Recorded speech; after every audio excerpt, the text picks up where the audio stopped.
Steam Next Fest is here. It is one of my favorite times of the year, running from June 15th to the 22nd, where there are literally thousands of different demos to try.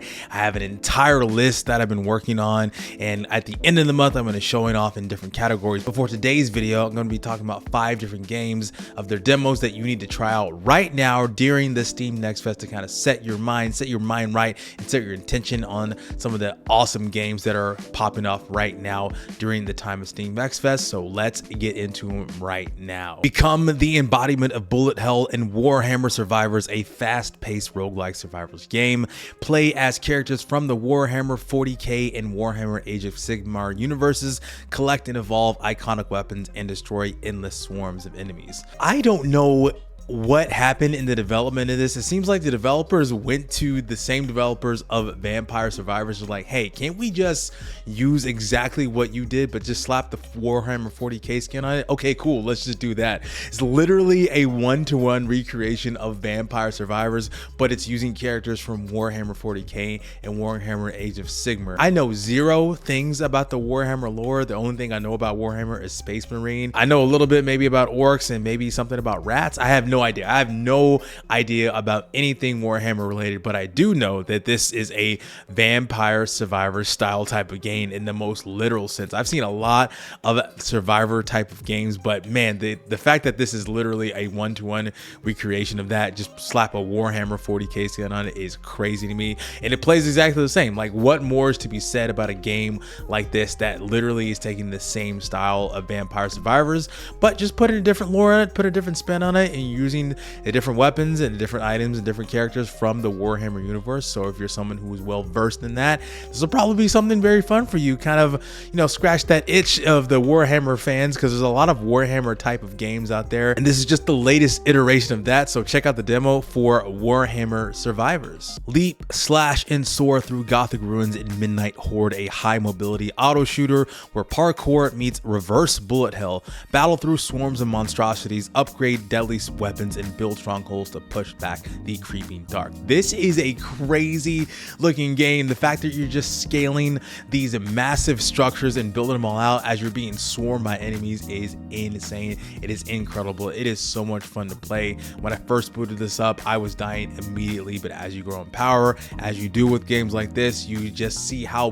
busted you can make your builds. It's a lot of fun. This game is set to come out in Q4 of 2026, so I can't wait to see more of what this game has to offer. Part of the permanent upgrades is you building out certain structures of the tower that you're on, so that's really fun. And of course, it's the roguelike structure where you're grabbing upgrades as you go, getting different weapons, and just moving past all the different hordes. But the hordes come at you really fast. They are massive in scope, and there's a lot of them, so you have to get away from them fast. And I'm definitely going to jump back in there and play more of Midnight Horde when this comes out, and play the demo right now if you haven't already. It's a lot of fun. Well Dweller is a dark fairy tale Metrovania full of charming characters living in a wretched kingdom. Play as Glimmer, a tiny bird armed with a matchstick who must burn the wicked queen to save his family. Yeah, this lore is very dark. Essentially, you are the last of your kind, the last of the birds, where this wicked queen wanted to wipe out all of animal kind, all of bird kind, and it is your job as the last of your kind to be sent out, save the kingdom of this wretched queen. This is the latest in the games developed by Kyle Thompson, and you may know him from games like Islets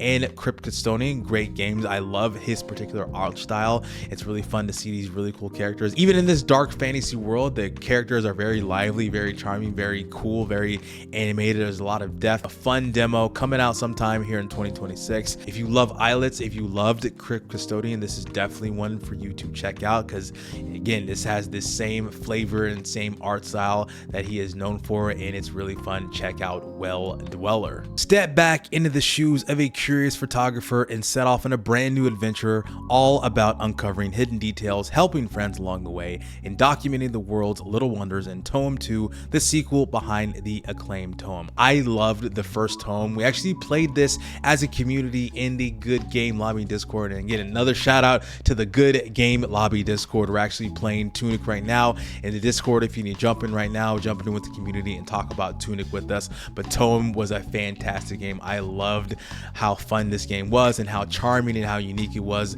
by using your camera to help friends along the way as you're journeying through the different biomes and solving problems through the art of photography and using the different skills of photography and just having a good time along the way. And TOEM 2 is exactly the same. A little bit of updating graphics. There's some extra things that you can do. In fact, in this demo, you can actually attach a screwdriver to your camera that will allow you to interact in the world in fun ways. You are dropped in various areas and you are basically collecting stamps by helping out the community and then traveling to the next area and solving problems there by collecting more stamps, taking pictures of every critter you see, taking pictures of the landscape, taking pictures of yourself, and using the camera in very fun and unique ways to solve these quests. So TOEM 2 is a fantastic game. I love this very unique and stylized black and white art style. The vibes of the music are immaculate. I love it. It is so much fun.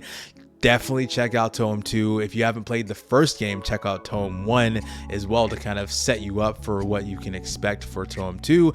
This game is set to come out in sometime Q3 of 2026. It is a lot of fun, very cozy, very chill, very vibey. Check out TOEM 2. Catch, throw, parry, and parkour your way through a twisting underworld, slay the Grim Reaper, and reclaim your inheritance. This is Disinherited. The reason why I chose this game for last because this has personal ties to me.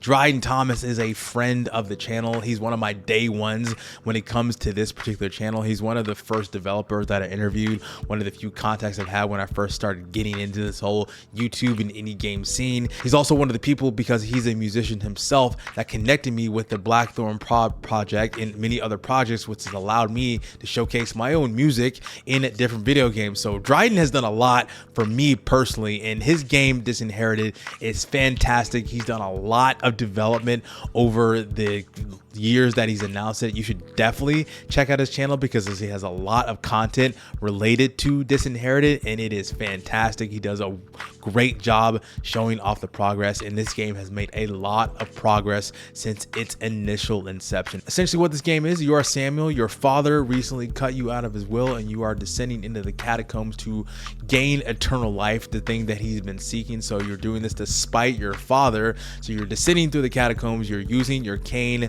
to battle the different enemies, to parry the bones that they're throwing at you and throw things back at your enemies to wipe them out, all while trying to get through the catacombs as fast as you can, because you have a lantern that runs out. You're collecting various relics for power-ups. You're fighting different bosses in these different biomes. You're collecting beads to upgrade your own various abilities like running and jumping and the way you parry and all your movement abilities, and it's a lot of fun. I love Disinherited, not just because I'm a fan of Dryden personally, because I think he's a fantastic guy, great musician, great game developer, and he's doing a lot in the indie game scene right now, but also this is just a fun game. I spent a lot of time on it initially when he talked about this, and then now that the public demo is out, I've spent a lot of time on that as well. It is a fun game. There's no announcement date as of yet on Disinherited, but the demo is live right now. Check it out during the Steam Next Fest. It is fun, and hey, tag Dryden in this and let him know that I mentioned this in the video. I'm gonna tag him anyway, so maybe he'll watch this. I'll probably send it to him. But if you are someone who is a fan of Dryden and his work, this is something you need to check out. You've probably checked this out already. Disinherited is gonna be a great game. I can't wait to see more of what he is doing in this game. So I hope you do check out all 5 of the games I mentioned. I'm gonna put the links to all of these games in the description below so you can check them out for yourself, and let the does know how you feel about these games. With all these demos, all of the games that you're playing, all the demos that you're playing, you can actually leave reviews on the demos themselves. So make sure that you leave a review on the demos for the developer to see, so they know how you feel. Even if it's a game you won't be able to get to during the Steam Next Fest season, you can always wishlist it so the devs know that they have wishlist numbers, because it does a great deal. Wishlisting does more than you think on the development side. It helps it in the Steam algorithm, and also helps the dev know that their game is being seen, and so that's really fun. And so that's always my job here, is to highlight indie games. There's gonna be thousands of games during Steam Next Fest. I hope you check out as many as you can. I'm gonna try to check out as many as I can, and I will be back at the end of the month whenever Steam Next Fest is wrapping up to kind of talk about all the demos that I played during that time, as well as other games I'm playing on the channel. So be sure to stop by on the channel for any games that I've been playing. I'll have a couple videos that will pop up at the end of this, including my end of month of May showcase, talking about some of my games of the year. If you want to know what are some of my favorite games for 2026, so check that out, as well as any videos I got going on the channel. But thank you so much for watching. My name is Chike, and I will see you on the next one. Happy festing. Peace out.